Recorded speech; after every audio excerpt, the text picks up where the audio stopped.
아들 며느리에게 전 재산 뺏기고 거리로 나앉은 어머니의 눈물.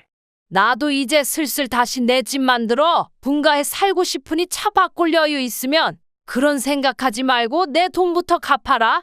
엄마도 참, 차 바꾸는 것도 다 할부로 하는 건데 엄마 돈 갚을 여유는 아직 없는 거죠.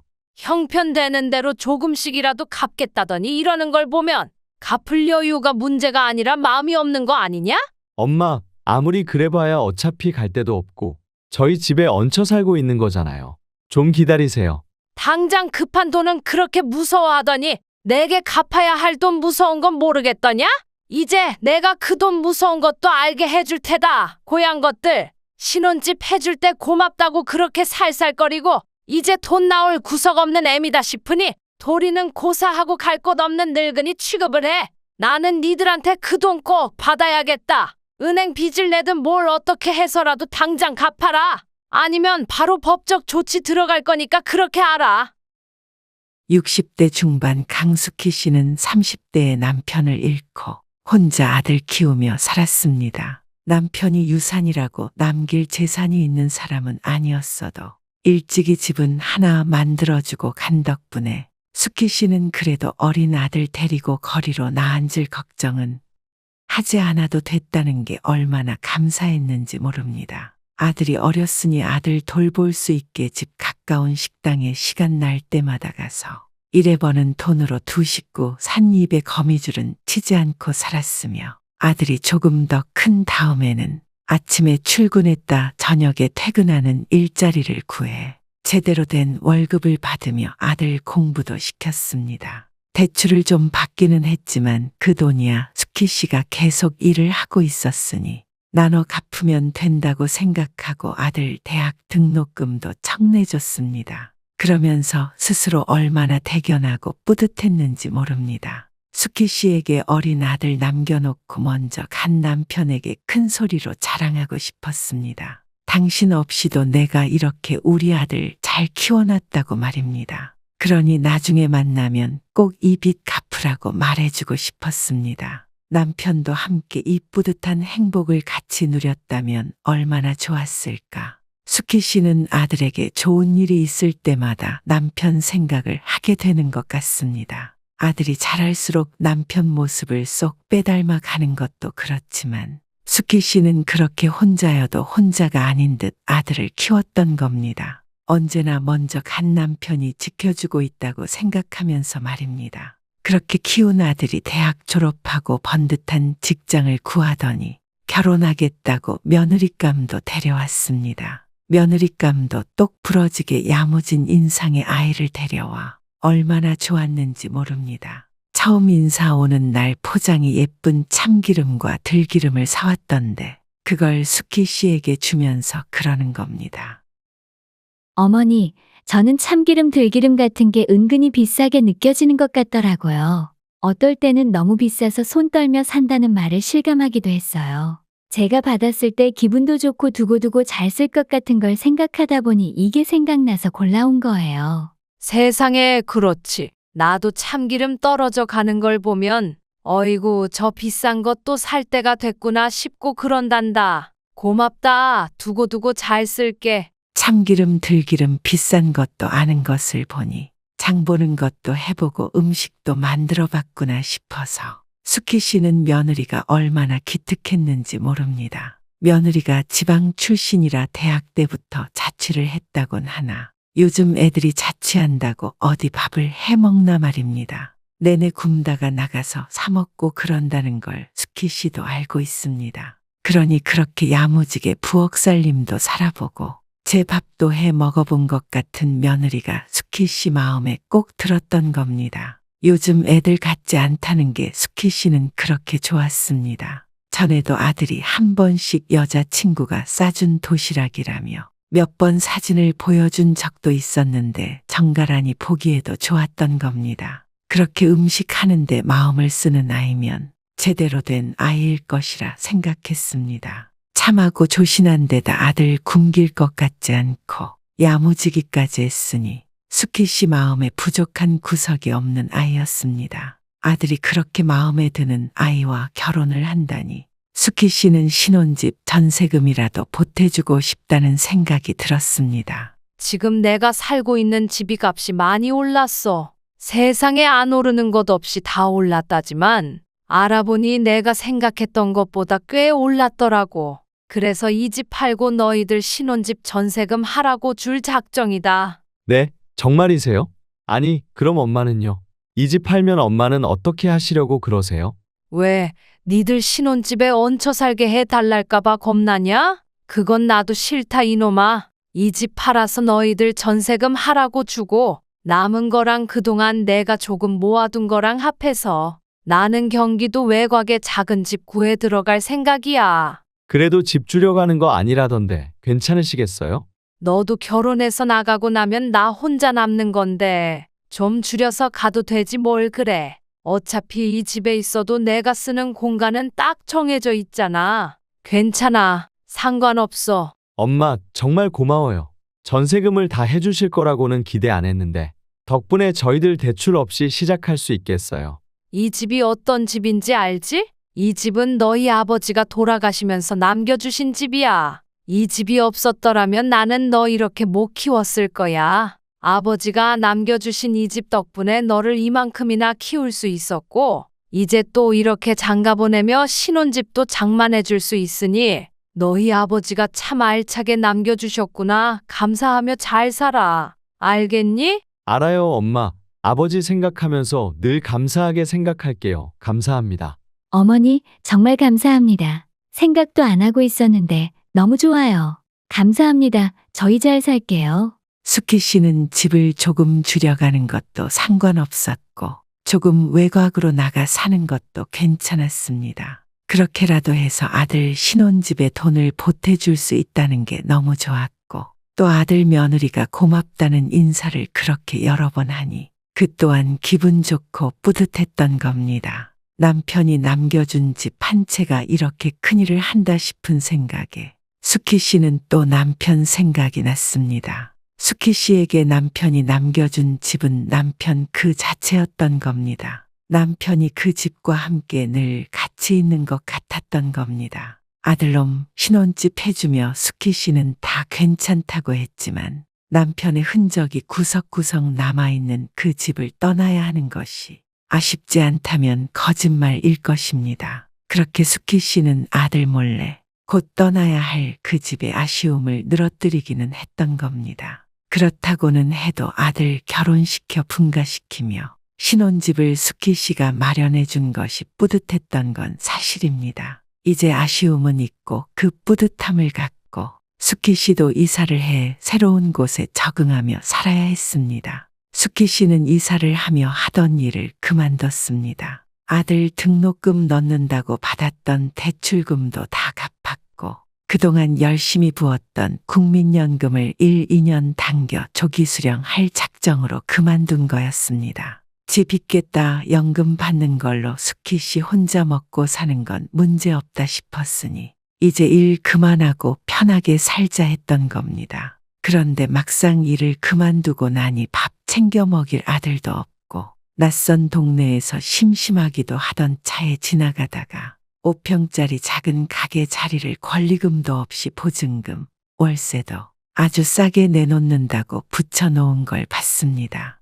좋은 기회라고 생각하고 덜컥 계약을 했는데 심심풀이로 김밥집이나 해볼 작정이었습니다. 수키 씨가 음식 솜씨가 좋은 데다가 김밥을 특히 잘 쌌고 자신 있다고 생각하긴 했는데 그렇게 가벼운 마음으로 시작했던 것이 생각보다 장사가 잘 된 겁니다. 혼자 사는 사람이 많다 보니 퇴근길에 들러 간단히 때울 저녁거리 혹은 다음날 아침에 먹을 걸로 미리 사가는 젊은 직장인 단골들도 제법 있었고 조미료 안 넣고 건강하게 만든다는 게 입소문이나 애기 엄마들이 애들 먹일 걸로도 많이 사가곤 했습니다. 주변에 소소하게 사무실들도 제법 있어서 장사 재미가 쏠쏠했던 겁니다. 또 그렇게 새로운 재미를 찾으며 수키 씨는 잘 살고 있었습니다. 그러던 어느 날 아들 며느리가 세상 근심 다 짊어진 얼굴을 하고 찾아와서는 돈 이야기를 하는 거였습니다. 아들놈이 간 크게도 대출을 받아 투자를 했는데 그게 잘못되어 투자금도 하나 못 건져 고스란히 빚으로 떠안게 됐다는 겁니다. 며느리한테 상의도 안 하고 아들 혼자 저지른 일이라 아들이 더 절박해 보였습니다. 어이고 어쩌다 그런 일을 저질러 며느리한테 찍소리도 못하고 죄인 마냥 앉아 수키 씨에게 돈 빌려달라 소리나 하고 있는 아들을 보니 한심하기도 했지만 수키 씨는 속이 아파 죽겠습니다. 안쓰러워서 볼 수가 없었던 겁니다. 대출 상환금으로 들어가는 돈이 만만치 않아 너무 부담이 커요. 생활이 안 될 수준이라 생각하다 못해 엄마한테 부탁드리러 온 거예요. 돈 좀 빌려주세요. 너희들이 내 사정 다 알지 않니? 내가 그런 목돈이 어디 있어. 그나마 조금 갖고 있던 현금은 김밥 가게 차리는데 다 썼으니 당장 그런 목돈을 만들어줄 수가 없구나. 미안하다. 미안하다는 말밖에 할 수가 없었던 수키 씨는 그게 또 미안해서 자꾸만 미안하다 소리만 하게 됐던 것 같습니다. 그런 수키 씨에게 아들 며느리가 조심스럽게 말을 꺼내는 겁니다. 엄마, 그래서 말씀인데요. 이 집 팔아서 그 돈으로 빌려주시면 안 되겠어요? 그리고 저희들이 그 빚 갚을 때까지는 저희 집에서 같이 사시면 되잖아요. 네, 어머니 부탁드려요. 은행 이자도 비싸지만 대출원금도 커서 매달 들어가는 돈이 감당이 안 돼요. 제가 어머니 잘모실게요. 부탁드려요. 수키 씨가 가만 보니 아들 며느리는 애당초 그렇게 부탁할 작정을 하고 온 것 같았습니다. 수키 씨에게 그럴 목돈이 없다는 건 아들 며느리도 이미 알고 있었을 테니 지들끼리 머리 맞대고 궁리에 그 생각을 해내고 그 부탁을 할 작정으로 온 것이 틀림없는 겁니다. 저들도 오죽 답답하면 궁리를 하다 그런 생각까지 했을까 싶었지만 그렇게 미리 다 궁리를 해와서 수키 씨에게 이야기를 꺼내놓는 것이 수키 씨는 좀 그랬습니다. 당장 그 돈 만들어내지 않으면 안 된다고 닥달을 하는 것은 아니었습니다. 칼만한 들었지 강도나 다름없다는 자식놈들도 있다던데 수키 씨 아들 며느리는 그러지는 않았습니다. 그렇지만 수키 씨에게는 그렇게 느껴지기도 했던 겁니다.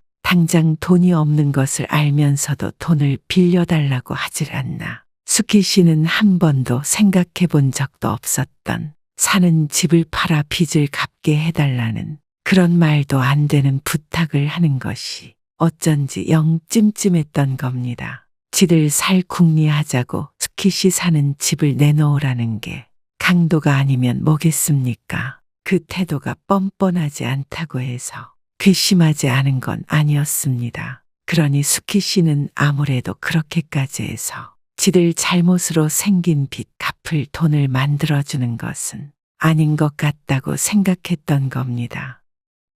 너희들 사정이 딱하다만 아무리 생각해도 그건 아닌 것 같구나. 아무래도 힘들 것 같아. 내 집 한 칸 없이 있는 게 불안하고 또 한 집에 산다는 게 그리 좋은 생각 같지도 않다. 도와주지 못해서 미안하구나. 수키 씨는 그렇게 도와줄 수 없다는 말을 하고 아들 며느리를 돌려보냈습니다. 그렇게 아들 며느리를 보내고 나니 세상 근심 다 짊어지고 있는 것 같던 아들 며느리 표정이며 푹푹 내쉬던 한숨 소리가 수키 씨 머릿속에서 떠나질 않는 겁니다. 도와주지 못해 미안하다고 했을 때 절망하던 아들의 표정, 며느리의 앙 담은 입술도 계속 떠올랐습니다. 내내 마음이 쓰여 안부 전화를 자꾸만 하게 되는데 힘들기는 힘든지 전화할 때마다 그렇게 바빠 보이는 거였습니다. 알고 보니 둘이 퇴근하고 밤에 택배 아르바이트까지 하고 있었던 겁니다. 그렇게까지 고생하며 대출금 갚고 있는 아들 며느리를 생각하니 수키 씨는 마음이 아파서 잠이 다 안 왔습니다. 남편이 일찍 죽었어도 집 한 채 남겨준 덕분에 이날까지 그래도 큰 고생 안 하고 사라졌다고 생각했던 수키 씨는 내 집의 소중함을 너무 잘 아는 사람이었습니다. 그러니 아무리 작은 집이라도 이사 갈 걱정 안 해도 되는 내 집 하나는 꼭 있어야 한다고 생각했던 것인데 아무래도 그 집을 팔아야 할 것 같다는 생각을 하게 된 것입니다. 그 생각을 하니 잠이 안 왔던 겁니다. 그러니까 수키 씨는 집을 팔아 아들네 도와줘야 하는 것인지 고민하느라 잡을 못 이뤘던 게 아니라 이미 집 팔아 아들네 도와줄 작정을 하고 있었으니 당장 내 집 한 칸 없는 몸이 되어 아들네에 얹혀 살 생각에 잠이 오지 않았던 겁니다. 결국 집 판 돈으로 아들 며느리 빚 갚으라고 하고 수키 씨는 아들 며느리 집으로 들어가 살게 됐습니다. 이 돈은 나한테 마지막으로 남은 집을 팔아 만든 돈이야. 너희들도 알겠지만 내가 정말 고민을 많이 했다. 그러니 요긴하게 쓰고 꼭 갚도록 해라. 엄마 고맙습니다. 해주신 돈으로 빚 갚으면 여유가 생길 거예요. 얼마가 됐든 여유 생기는 대로 조금씩이라도 갚아갈게요. 네, 어머니 감사합니다. 저희 집에서 함께 계시는 동안에도 불편하시지 않게 해드릴게요. 편하게 계세요. 너희 아버지가 남긴 아파트 판 돈으로 너희 신혼집도 해주고 내 살 집도 마련했던 건데 이제 그 집까지 팔아 너희들 준 것이니 결국 저희 아버지가 남긴 전 재산을 몽땅 너희들한테 준 셈이야. 그거 잊지 말고 열심히 살 거라. 네, 알아요. 엄마, 잊지 않을게요. 어떻게 잊겠어요. 정말 감사합니다. 고맙습니다. 그렇게 아들 며느리에게 다 주고 나니 수키 씨에게 남은 거라곤 5평짜리 김밥집 딸랑 하나였던 겁니다. 수키 씨는 그 신세가 걱정되고 처량하게 느껴질 때도 덜어 있었지만 아들 내외가 혹여나 그런 수키 씨를 보고 더 미안하다 여길까 그런 티도 내지 않으려고 애썼습니다. 남편이 남긴 것이라고는 하나 수키 씨에게도 전 재산이었던 그것을 다 내어주고도 수키 씨는 아들 내외에게 생색을 내기는커녕 그렇게 아들 며느리 마음 살피며 신경을 썼던 겁니다. 그게 엄마의 마음이라면 엄마의 마음인 것이겠죠. 아들 며느리 사는 동네가 서울 중에서는 수키 씨 살던 동네에서는 비교적 가까운 지역이고 교통편도 제법 잘 되어 있었으니 그렇게 오가며 김밥 장사는 계속하기로 했습니다. 대신 아침 일찍 문 열고 점심 장사까지만 하는 걸로 하기로 했습니다. 아들 며느리 둘 다 회사를 다니니 수키 씨가 아들 며느리 저녁밥만큼은 차려주고 싶어서 그렇게 한 것인데 저녁밥뿐만 아니라 이것저것 하다 보니 결국 집안 살림을 수키 씨가 거의 살아주게 된 겁니다. 수키 씨는 김밥 장사 끝내고 가는 길에 반찬거리 장 봐서 저녁 해주고 틈틈이 청소며 빨래도 해줬습니다. 그뿐인가 말입니다. 꼬박꼬박 나오는 수키 씨 연금의 김밥 장사에서 버는 돈으로 장도 다 수키 씨가 받아주고 아들네한테 반찬 값 한 번 받은 적이 없었습니다. 수키 씨는 그렇게 아들 며느리 해먹일 반찬거리 장을 보면서 일하는 동안 연금 열심히 부어놓길 잘했다 생각했고 아직 충분히 일할 수 있는데 그 김밥집이라도 시작해놓길 잘했다고 생각했습니다.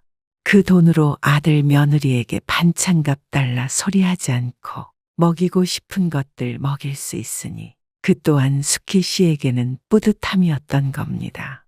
그렇게 수키 씨가 아들네에 들어가 살며 식비 줄여줘, 살림해줘, 물심양면 도왔으니 아들네 형편도 점점 나아지고 살만해지는 게 눈에 보였습니다.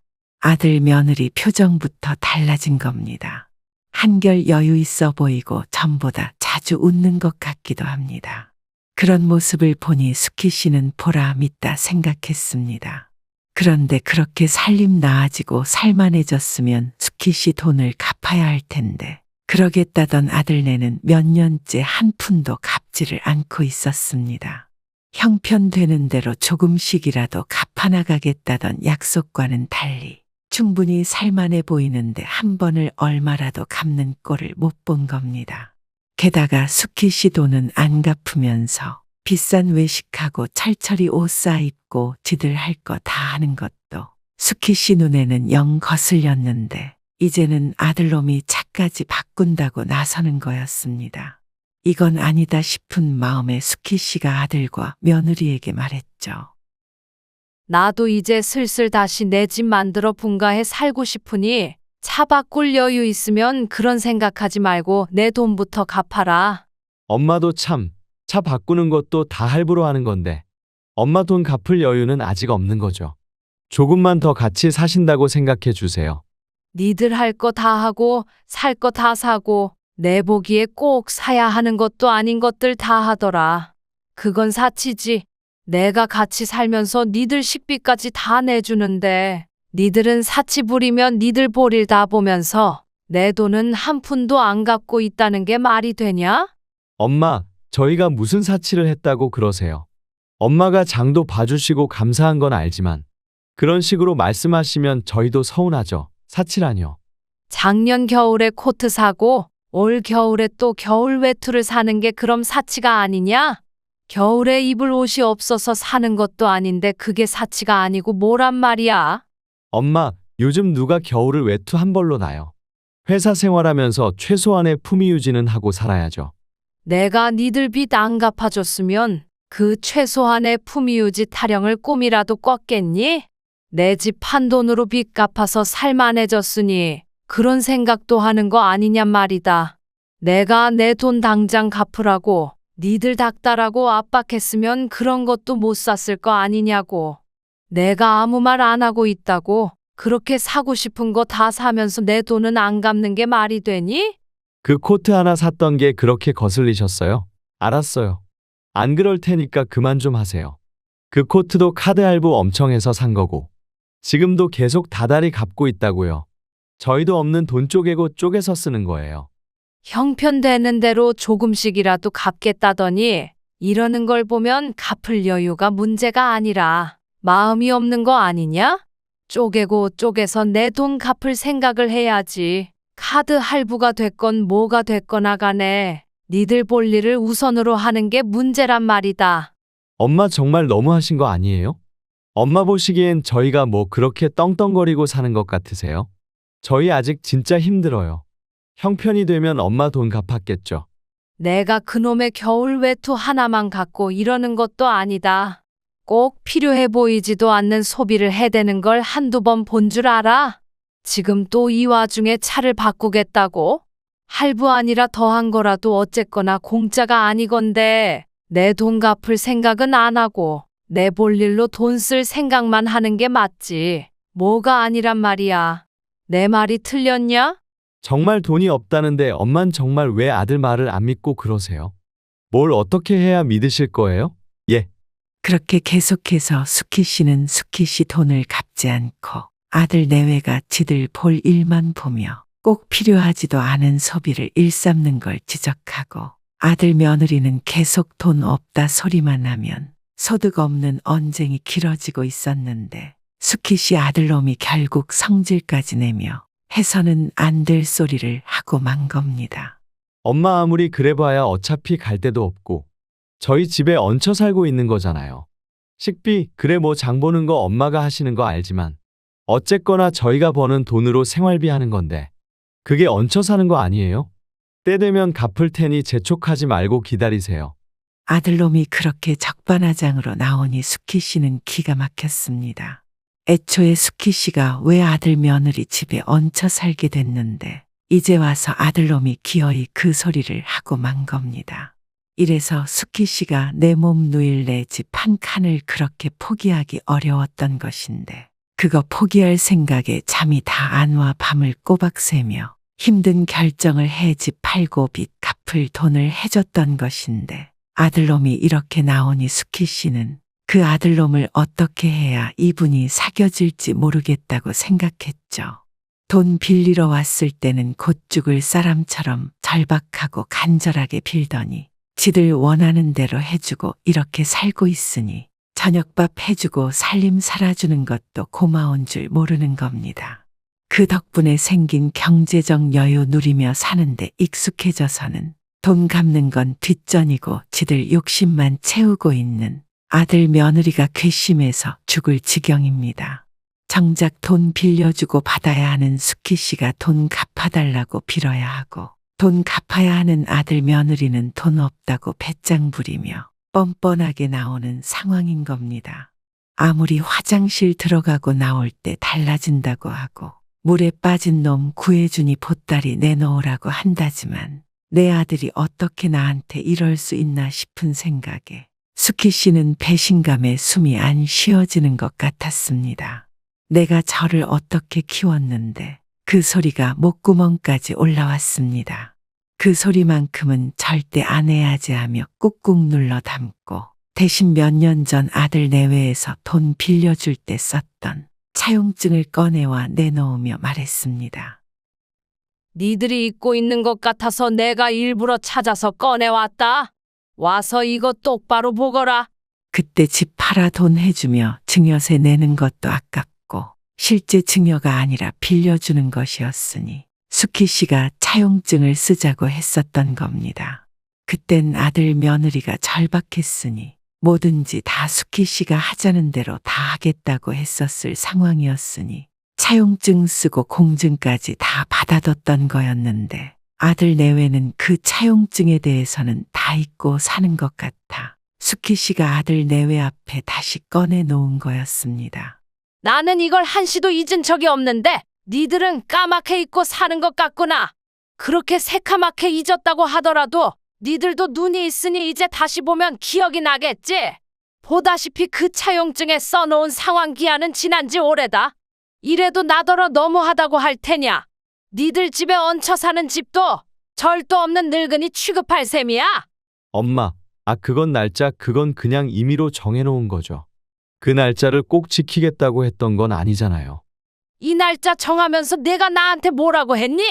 이 날짜까지 안 갈 거라고. 은행에 대출금 넣는 거 안 하고 그 돈으로 내 돈 갚으면 금방 갚을 거라고 했잖니?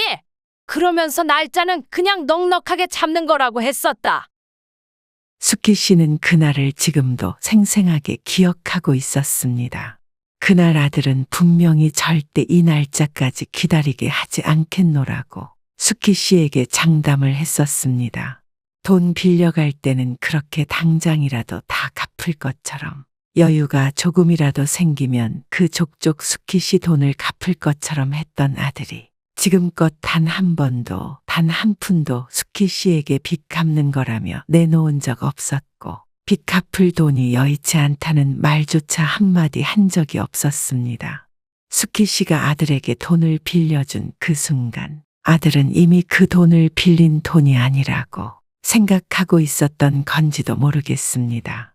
아니, 그런 것이 분명합니다. 그날의 차용증을 꺼내놨는데도 불구하고 아들놈이 그날과 다른 소리를 하며 어물쩍 넘어가려고 하는 모습을 보니 수키 씨는 더 이상 물렁하게 그런 아들놈을 봐주고 있을 수 없다는 생각이 들었습니다. 게다가 그동안 단 한 번도 단 한 푼도 상환이 이뤄진 적이 없으니 법적으로 강제 집행도 가능한 거야. 내가 그동안 이런 걸 몰라서 가만히 놔두고 봐주고 있었던 건 줄 아니? 내가 엄마 마음을 알지도 못하고 엄마 마음을 악용하려고 만드니 나도 더 이상 봐줄 수가 없구나. 수키 씨가 그간 그걸 몰라서 가만히 있었던 게 아닙니다. 그래도 내 아들 내 며느리인데 싶은 생각에 조금만 더 믿고 기다려주자. 부모 자식 연 끊고 살 건 아닌데 싶은 마음으로 참고 있었던 거였습니다. 그런데 아들이 적반하장으로 나오며 본색을 드러낸 이상 수키 씨도 그런 아들을 더 이상 믿고 기다려줄 마음이 없습니다. 다 떠나 당장 아들놈 꼴도 보기 싫은 상황인 겁니다. 그러니 그 서류 꺼내놓고 약속한 대로 빨리 빚 갚으라고 아니면 이대로 법적 절차 진행해서 강제 집행까지 할 거라고 소리를 친 겁니다. 아들 며느리가 당황하며 태도가 돌변해 수키 씨에게 납작 엎드릴 기세를 보이자 수키 씨는 그 모습을 보는 게 정말 너무 싫었습니다. 돈 때문에 다시 그렇게 수키 씨한테 엎드려 빌 것 같자 수키 씨는 더 큰 소리로 힘주어 말했습니다. 또 돈 때문에 납작 엎드려? 죽는 소리 앓는 소리 할 작정이냐? 당장 돈 갚을 생각하니 또 나한테 아쉬워지는 거야? 내가 강제 집행까지 할 거란 소리를 하니 이제야 겁이 나는 거야. 수키 씨는 언제라도 그렇게 아들 며느리에게 큰 소리를 치며 당당하게 돈을 갚을 것을 요구할 수 있었습니다. 그렇지만 그러지 않고 아들 며느리 가정 생각해 가만히 참으며 기다려줬던 것인데 그런 수키 씨를 아들 며느리는 우습게 봤던 겁니다. 이제 더 빼먹을 것도 없는 하찮은 노인네다 싶었을 겁니다. 그렇게 거리낌 없이 함부로 대해도 된다고 생각했을 겁니다. 수키 씨는 이제 그런 아들 며느리를 봐줄 생각이 없습니다. 기다려줄 마음도 없습니다. 무엇이 무서운 것인지, 무엇이 먼저인 것인지 제대로 알려줘야겠다는 생각뿐입니다. 당장 급한 돈은 그렇게 무서워하더니 내게 갚아야 할 돈 무서운 건 모르겠더냐? 이제 내가 그 돈 무서운 것도 알게 해줄 테다. 고얀 것들, 애미를 뭐라고 생각했던 거냐? 신혼집 해줄 때 고맙다고 그렇게 살살거리고 그나마 빼먹을 거 있다 싶을 때는 할 도리라도 하더니 이제 돈 나올 구석 없는 애미다 싶으니 도리는 고사하고 갈 곳 없는 늙은이 취급을 해. 그래, 니들은 이제 나한테서 더 이상 빼먹을 게 없을 게다. 대신 나는 니들한테 그 돈 꼭 받아야겠다. 은행 빚을 내든 뭘 어떻게 해서라도 당장 갚아라. 아니면 바로 법적 조치 들어갈 거니까 그렇게 알아. 수키 씨는 그렇게 있는 대로 소리를 지르고 아들네를 뛰쳐나왔습니다. 아들 며느리가 죄송하다, 잘못했다, 앞으로 어쩌겠다 하는 소리는 더 이상 수키 씨 귀에 제대로 된 말로 들리지도 않았고 듣고 싶지도 않았습니다. 수키 씨는 아들 며느리 꼴을 보는 것도 싫었지만 그런 소리를 듣게 되는 게 정말 싫어서, 그게 참을 수가 없어서 그렇게 냅다 소리를 지르고 뛰쳐나와 버린 건지도 모르겠습니다. 막상 아들네에서 뛰쳐나오긴 했으나 수키 씨가 갈 수 있는 곳이라곤 5평짜리 김밥집밖에 없었습니다. 주변 상가도 다 문을 닫은 한밤중에 그 좁은 김밥집에 불을 켜고 들어서니 수키 씨는 그 처지가 서러워서 눈물이 났습니다. 어디 누울 곳도 없는 그 좁은 가게에 앉아 맘 편히, 또 몸 편히 누울 수 있는 내 집 한 칸에 대한 생각이 간절했습니다. 수키 씨는 아들한테 그 돈 얼른 받아 당장 집부터 다시 구할 생각입니다. 남편 없이 아들 혼자 키우면서도 늘 수키 씨를 든든하게 지켜줬던 그 집, 내 집 한 칸이 이렇게 절실할 수가 없는 겁니다. 그리고 다시는 아들 며느리한테 아무런 도움도 주지 않을 거라고 다짐했습니다. 아들 며느리 도리, 효도 그딴 거 바라는 마음도 더 이상 없습니다. 지금 마음 같아서는 빌린 돈 받아내고 연 끊고 살고 싶은 마음입니다. 이제는 그것들이 수키 씨에게 아무리 잘한다고 해도 받고 싶지가 않은 심정입니다. 적반하장으로 돌변의 수키 씨를 업신여기며 하던 아들의 말, 그 말투와 표정이 너무나도 생생하게 수키 씨에게 남아있기 때문입니다. 수키 씨는 그것이 아들의 본심이라는 걸 너무 잘 알기에 그런 아들놈에게는 더 이상 아무런 미련이 없습니다. 아들 장가 보내고 김밥집 처음 문 열어 소소한 장사 재미 느끼고 살던 그때 참 행복했었던 것 같다는 걸 새삼 느낍니다. 아들에게 돈 받아 집부터 얼른 사고 다시 그때처럼 하루하루 스스로에게 보람 느끼며 행복하게 살고 싶은 마음이 간절합니다.